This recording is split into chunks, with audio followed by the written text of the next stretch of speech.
Bismillahirrahmanirrahim. Wa nu'allimuhu lan mulang ingsun ing Isa bin Nuni utawi nu'allimuhu iku tetep kelawan nun wal ya lan ya. Alkitab ing kitab al-khatta tegese tulisan. Wal hikmata lan ing hikmah wat Taurat lan ing kitab Taurat. Wal Injil lan kitab Injil. Wa naj'aluhu lan dadiake ingsun ing Isa rasulan ing utusan ila Bani Israil maring Bani Israil. Fisiba tegese ing dalem wektu bocah au ba'dal bulughi utawa ing dalem sakwise balik. Fanafakho mongko nuli nyebul sapa Jibril fi jaibi diraiha ing dalem kantong klambine Maryam. Fahamalat mongko nuli hamil sapa Maryam. Wa kana lan ono iku min amriha setengah saking perkarane Maryam. Apa ma barang dukira kang den tutur apa ma fi surati Maryam ing dalem surat Maryam. Wallahu a'lam bishawab.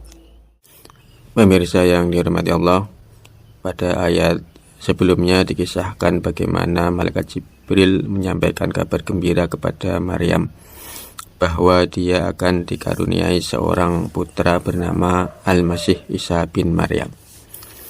Maka pada ayat ini Allah Subhanahu wa taala menyempurnakan berita gembira itu dengan firman-Nya yang berbunyi wa yu'allimuhul kitaba wal hikmata wat Taurat wal Injil.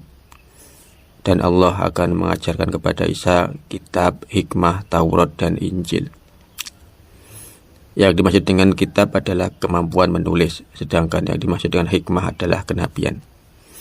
Taurat adalah kitab yang diturunkan kepada Nabi Musa, sedangkan kitab Injil adalah kitab yang akan diturunkan kepada Nabi Isa sendiri. Dikisahkan bahwa Nabi Isa alaihissalam hafal kitab Taurat dan kitab Injil. Jadi Nabi Isa meskipun sudah menerima kitab Injil, namun beliau masih mengamalkan apa yang ada di dalam kitab Taurat, kecuali hukum yang sudah dinasikh atau dihapus hukumnya dalam Injil.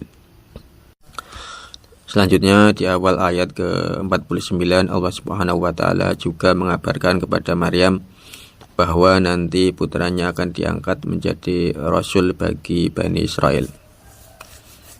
Jadi Nabi Isa alaihissalam itu diutus khusus untuk kaum Bani Israel, bukan untuk kaum yang lain.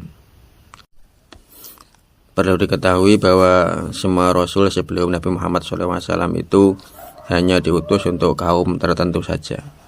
Satu-satunya Nabi yang diutus untuk seluruh alam itu hanya Nabi Muhammad SAW. Jadi dulu itu beda daerah ya beda nabinya, beda juga syariatnya, tapi sama dalam bidang tauhidnya. Makanya dulu banyak rasul yang hidup sezaman, misalnya Nabi Ibrahim sezaman dengan Nabi Lut, Nabi Musa sezaman dengan Nabi Syuaib, bahkan Nabi Musa menjadi menantu dari Nabi Syuaib. Nabi Isa sezaman dengan Nabi Yahya. Bahkan ada nabi yang diutus untuk membantu nabi lain, yaitu seperti Nabi Harun yang diutus untuk membantu Nabi Musa yang kurang fasih dalam berbicara karena luka pada lidah Nabi Musa sewaktu kecil gara-gara ulah Raja Fir'aun. Rasul sendiri jumlahnya ada banyak, disebutkan dalam sebuah hadis dari Abu Dzar yang diriwayatkan oleh Ibnu Hibban. Bunyi hadisnya sebagai berikut. Qultu ya Rasulullah kamil anbiya. Berkata Abu Dzar, ya Rasulullah berapa jumlah para nabi? Qala mi'atu alfin wa ishruna alfan. Rasulullah SAW menjawab, jumlahnya ada 120.000. Qultu ya Rasulullah kamir rusul min dzalik. Kemudian Abu Dzar bertanya lagi, ya Rasulullah berapa jumlah rasul dari para nabi tersebut? Qala 300 wa 13 jamman wafira. Maka Rasulullah menjawab jumlahnya ada 313 orang. Mereka sangat banyak sekali.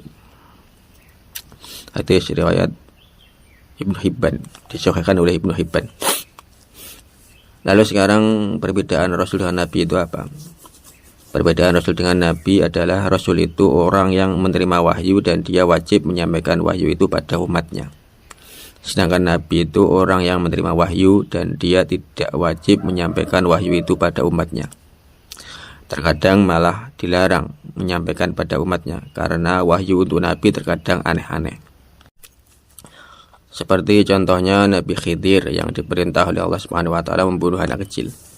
Perintah seperti itu tentu hanya khusus untuk Nabi Khidir, tidak boleh diikuti oleh orang lain. Jadi kesimpulannya, Rasul itu lebih tinggi daripada para nabi. Semua Rasul itu pasti nabi, tapi nabi belum tentu jadi Rasul. Semua yang dapat wahyu itu nabi. Di antara nabi itu ada yang diangkat jadi Rasul. Jadi dia berkewajiban menyampaikan wahyu yang dia terima untuk menjadi bimbingan bagi umatnya. Mungkin bisa dibuat analogi seperti ini. Seorang letjen atau letnan jenderal itu pasti anggota TNI, tapi anggota TNI belum tentu berpangkat letjen. Jadi Rasul itu pasti nabi, tapi nabi belum tentu jadi Rasul. Lalu dari sekian banyak nabi, kenapa cuma 25 yang wajib diketahui? Karena cuma 25 nabi yang diceritakan dalam Al-Quran. Nabi lainnya yang tidak diceritakan dalam Al-Quran, maka kita tidak wajib mengetahuinya. Nah, apakah di Indonesia di zaman sebelum Nabi Muhammad ada nabi yang diutus ke sini? Nah, itu wallahu a'lam, hanya Allah yang mengetahui. Kalaupun tidak ada, kita juga tetap wajib bersyukur, karena berarti nenek moyang kita termasuk dalam golongan ahli fatrah, yaitu golongan orang yang tidak menerima dakwah dari nabi. Golongan ini tidak akan disiksa oleh Allah Subhanahu wa taala meskipun mereka kafir. Berdasarkan firman Allah Subhanahu wa taala dalam surat Al-Isra ayat 15 yang berbunyi, "Wa ma kunna mu'adzibina hatta nab'atha rasula." Kami tidak akan menyiksa seseorang hingga kami mengutus seorang rasul. Nah, kembali ke Nabi Isa. Nabi Isa itu diutus khusus untuk Bani Israel. Bani Israel itu merujuk kepada anak keturunan dari Nabi Yakub. Nabi Yakub ini mendapatkan julukan Israel, yang dalam bahasa Ibrani artinya hamba Allah. Maka keturunan dari Nabi Yakub ini disebut dengan Bani Israel. Nabi Yakub memiliki putra berjumlah 12 orang, yang akhirnya menurunkan 12 kabilah besar dalam Bani Israel. Ada kabilah Yusuf, kabilah Bunyamin, kabilah Yahuda, kabilah Lewi, dan lain sebagainya. Jadi Nabi Isa itu diutus hanya untuk Bani Israel saja. Jika ada orang di luar Bani Israel yang ikut Nabi Isa, itu namanya salah alamat. Pemirsa, selanjutnya dalam tafsir jalan ini dijelaskan bahwa Nabi Isa diangkat sebagai Rasul saat masih kecil atau setelah balik. Maksudnya ulama berbeda pendapat dalam hal usia diangkatnya Nabi Isa sebagai Rasul. Ada yang mengatakan Nabi Isa sudah diangkat jadi Rasul sewaktu masih kecil, yakni waktu usia 3 tahun. Ada juga yang mengatakan Nabi Isa diangkat jadi Rasul ketika sudah balik, yakni di usia 30 tahun. Namun dua pendapat ini dikomentari dalam tafsir Sawi, bahwa dua pendapat ini adalah dua pendapat yang lemah. Pendapat yang muktamad, yaitu pendapat yang bisa dijadikan pegangan, adalah Nabi Isa itu diangkat jadi Rasul ketika usia 40, dan beliau berdakwah selama 80 tahun. Jadi usia Nabi Isa ketika diangkat ke langit itu sudah 120 tahun. Untuk teks dalam kitab tafsir Sawi bisa pemirsa lihat di layar. Namun dalam tafsir Al-Munir karya Wahbah Az-Zuhaili dikatakan bahwa Nabi Isa itu diangkat jadi Rasul di usia 30 tahun, dan beliau diangkat ke langit saat berusia 33 tahun.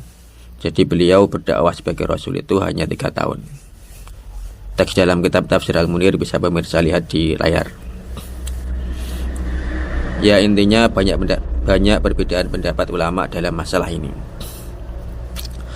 Selanjutnya dalam tafsir jalan ini dikisahkan bagaimana malaikat Jibril meniupkan roh ke dalam perut Siti Maryam hingga Siti Maryam pun hamil. Kemudian kejadian selanjutnya akan dijelaskan dalam surat Maryam.